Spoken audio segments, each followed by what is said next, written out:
নমস্কার বন্ধুরা, দেবশ্রী ব্লগে সবাইকে স্বাগত। তো দেখো বন্ধুরা, লাউয়ের তরকারি করেছি। এই গরম পড়তে চলেছে। এই গরমে যদি এরকম লাউয়ের তরকারি, পাতলা ঝোল, স্বাস্থ্যের পক্ষে খুবই ভালো। আর নিরামিষ দিনে এরকম একটা রেসিপি করলে সত্যি এক থালা ভাত অনায়াসে খেয়ে ফেলতে পারবেন। তো কিভাবে করলাম, কি উপকরণ দিয়ে করলাম, চলো ভিডিওটা শেষ পর্যন্ত দেখার অনুরোধ রইল। তো দেখো, এখানে সোয়াবিন নিয়েছি অল্প করে। সোয়াবিন দিয়েই আমি আজকে লাউয়ের তরকারিটা করব। আর এখানে ডুমো ডুমো করে আমি বড় বড় করে আলু কেটে নিয়েছি। চাইলে তোমরা ছোট ছোটও করে কাটতে পারো। আর এখানে লাউ নিয়েছি, এই যে লাউটা ভালো করে খোসা ছাড়িয়ে কেটে নিয়েছি। ধনেপাতা, আদা পেস্ট নিয়েছি আর একটু টমেটো নিয়েছি। টমেটোটা অল্প নিয়েছি, কেননা লাউ এমনি টক ভাব, তাই অল্প টমেটো দিচ্ছি যাতে টক না হয়ে যায় তরকারিটা। তো দেখো, দেখতে থাকো আর শেষ পর্যন্ত দেখার অনুরোধ রইল। তো চলো, তো কড়া আমি বসিয়ে দিয়েছি, দেখতে পাচ্ছ। কড়াতে তেলও দিয়ে দিলাম। তেলটা একটু গরম হলে আমি সয়াবিনগুলো একটু তেলে নেড়ে চেড়ে নেব। আর নতুন পুরনো সব বন্ধুদেরই অনেক অনেক ভালোবাসা যে আমার পাশে এইভাবে আছো। আর নতুন বন্ধুরা যারা চ্যানেলটাকে এখনও সাবস্ক্রাইব করোনি, প্লিজ চ্যানেলটাকে সাবস্ক্রাইব করে বেল আইকনটা অন করে নিও, যাতে আমার নিত্য নতুন ভিডিও আপলোড দিলে তোমাদের কাছে পৌঁছে যায়। তো দেখো, সোয়াবিনগুলো আমি একটুখানি তেলে নেড়ে চেড়ে নেবো। তোমরা চাইলে নাও নাড়তে পারো, এমনিও দিতে পারো। আমি একটুখানি নেড়ে নিলাম। একটু সামান্য হলুদ দিলাম আমি, দিয়ে ভালো করে নেড়ে চেড়ে আমি সয়াবিনটা একটুখানি ভেজে নেব।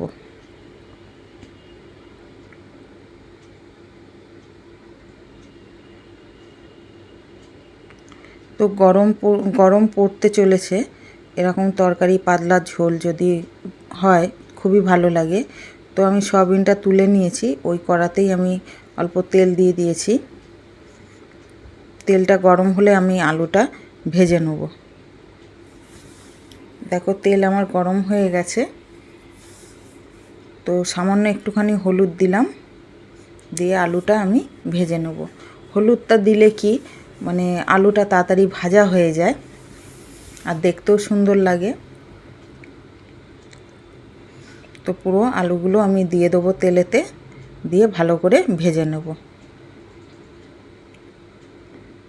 তো দেখো, আমার আলুগুলো ভাজা হয়ে গেছে, এগুলোকে আমি তুলে নেব। তো আলুগুলো তুলে নিয়েছি। তো ওই কড়াতে আর তেল দিইনি, ওই তেলেই আমি রান্না করব।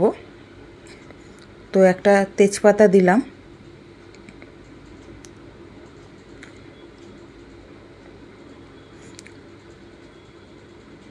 একটা তেজপাতা আর হচ্ছে গোটা জিরে আমি এর মধ্যে দেবো। বেশি মশলা এর মধ্যে যাবে না, হালকা মশলা দিয়েই আমি রেসিপিটা করব। তো আদা যেটা পেস্ট করা ছিল সেটাকে আমি তেলের মধ্যে দিয়ে দিয়েছি। এবার ভালো করে নেড়ে চেড়ে নেব।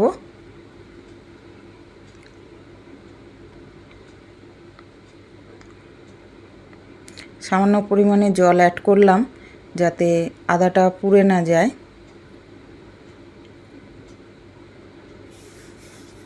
ভালো করে নেড়ে চেড়ে নেব। তো এর মধ্যে টমেটোটা দিয়ে দিলাম।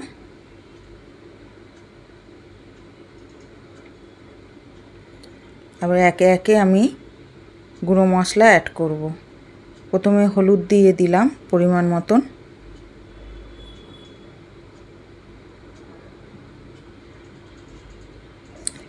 অল্প লঙ্কা গুঁড়ো দিলাম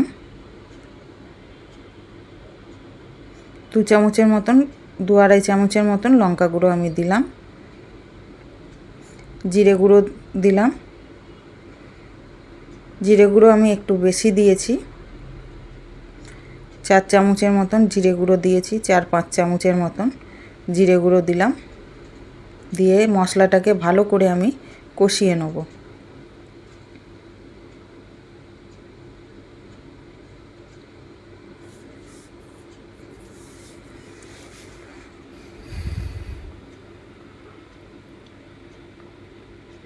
দেখো মশলাটা অনেকটা কষানো হয়ে গেছে। এর মধ্যে এবার আমি পরিমাণ মতন নুন অ্যাড করব।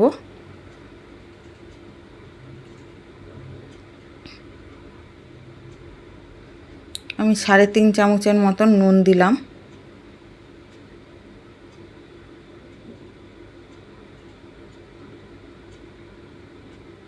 আর যারা ভিডিওটা এতক্ষণ ওয়াচ করছো তোমাদের সবাইকেই অনেক অনেক ভালোবাসা। আর যারা ফেসবুক থেকে দেখছো তাদেরকেও অনেক অনেক ভালোবাসা।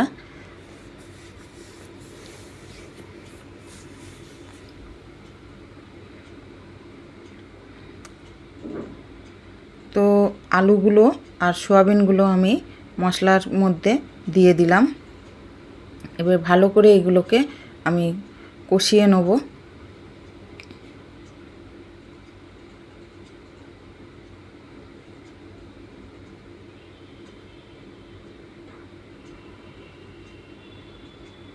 দেখতে পাচ্ছ আমার অনেকটা কষানো হয়ে গেছে। তো তরকারির কালারটা খুব সুন্দর মানে দেখা যাচ্ছে, খুব সুন্দর হয়েছে তরকারির কালারটা, দেখতে পাচ্ছ।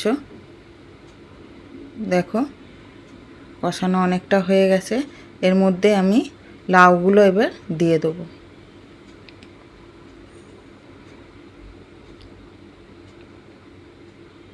আর এই গরমকালে লাউ খেলে শরীরেও খুব ঠান্ডা থাকে, আমাদের শরীরে অনেক উপকারও হয়, জলের ঘাটতি পূরণ করে।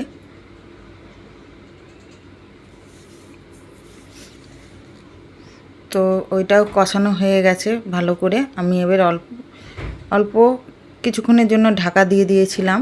তো ঢাকাটা এবারে আমি খুলবো। তো দেখো তরকারিটা অনেকটা মজে গেছে।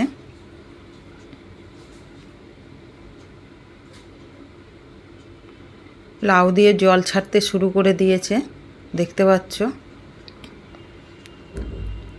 তো এর মধ্যে এবার আমি জল অ্যাড করে দেবো পরিমাণ মতন।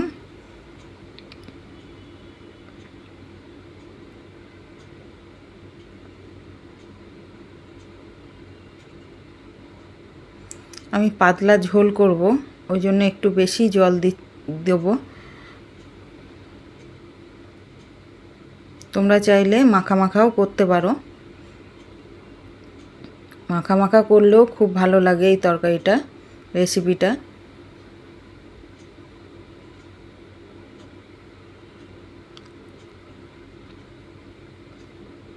তো ভালো করে নেড়ে চেড়ে নেবো। দেখো খুব সুন্দর হয়েছে কালারটা। তো এবারে আমি ঢাকনা দিয়ে দিলাম। তো ফিরে আসি কিছুক্ষণ পর।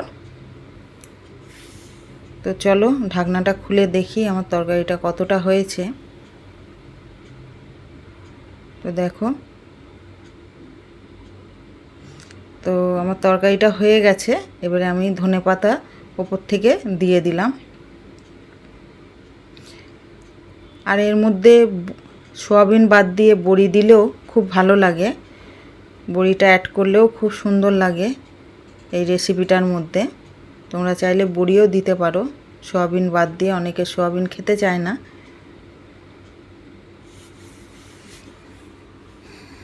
তো ভালো করে নেড়ে চেড়ে নিয়ে আমি একটা পাত্রতে নামিয়ে নেব। আর দেখো ভালো করে নেড়ে চেড়ে নিলাম।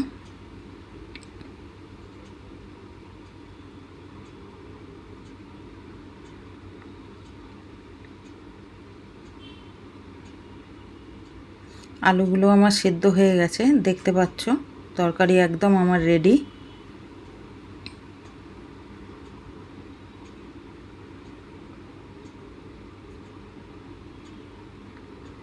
তো দেখো আমি পাত্রতে ঢেলে নিলাম। তো রেসিপিটা কেমন হয়েছে অবশ্যই তোমরা কমেন্ট করে যেও। আর তোমাদের কমেন্ট পড়তে সত্যি খুবই ভালো লাগে, সুন্দর সুন্দর কমেন্ট অবশ্যই করে যেও। আর সবাই ভালো থেকো, সুস্থ থেকো, সাবধানে থেকো। আবার চলে আসবো নতুন কোনো ভিডিও নিয়ে। টাটা।